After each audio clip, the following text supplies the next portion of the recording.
Second month na ng pagpapagawa namin ng bahay. So, yun. Medyo natatagalan pero okay lang. Hindi naman nagmamadali. Yung importante, umuusad na siya. Ang saya lang na yung matagal mo nang pinapangarap. Unti-unti na siyang nabubuo. As in, hindi na siya nabubuo lang sa isip mo, kundi andyan na siya talaga. Nakikita mo ng actor. And you know, no matter how long it took, or how small it is, your house is a reflection of your hard work and perseverance. Every brick, every corner represents the dreams that you built. The patience you've shown and the determination you've kept.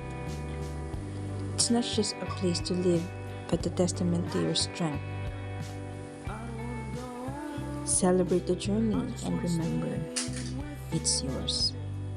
And that's what makes it priceless. So kahit maliit lang yan, ang importante sa'yo, sa inyo ng pamilya mo. Diba? Sa panahon ngayon, ang hirap ng makakuha ng sarili ng bahay.